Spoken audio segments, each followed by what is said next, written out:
রাষ্ট্রদ্রোহী মামলায় ইসকনের বহিষ্কৃত নেতা চিন্ময় দাস গ্রেপ্তার হবার পর থেকে চট্টগ্রাম সহ দেশের বিভিন্ন এলাকায় ইসকন অনুসারীরা সহিংসতা চালায়। এরপর থেকে ভারতীয় মিডিয়া বিভিন্ন গুজব ও প্রোপাগান্ডা ছড়াতে শুরু করে। তবে এবার এই বিষয়টি নিয়ে জাতিসংঘে তথ্য তুলে ধরল বাংলাদেশ।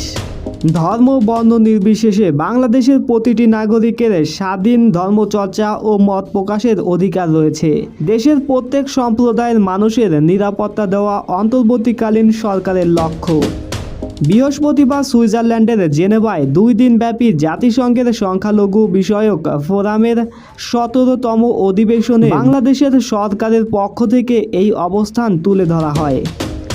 জাতিসংঘে বাংলাদেশের স্থায়ী প্রতিনিধি তারেক মোহাম্মদ আরিফুল ইসলাম এসব তথ্য তুলে ধরেন। তিনি আরও বলেন, অত্যন্ত হতাশার সঙ্গে আমরা লক্ষ্য করছি কিছু বক্তা চিন্ময় দাসের গ্রেপ্তারকে ভুলভাবে ব্যাখ্যা করছেন।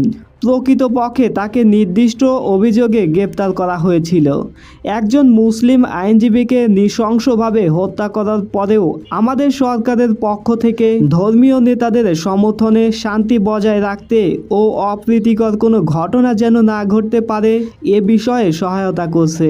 স্বাধীন বাংলাদেশে যে যার ধর্ম শান্তিপূর্ণভাবে পালন করতে পারবে, কিন্তু আমাদের পার্শ্ববর্তী বিভিন্ন দেশের মিডিয়ায় বাংলাদেশ সম্পর্কে নানা ধরনের প্রোপাগান্ডা ছড়ানো হচ্ছে।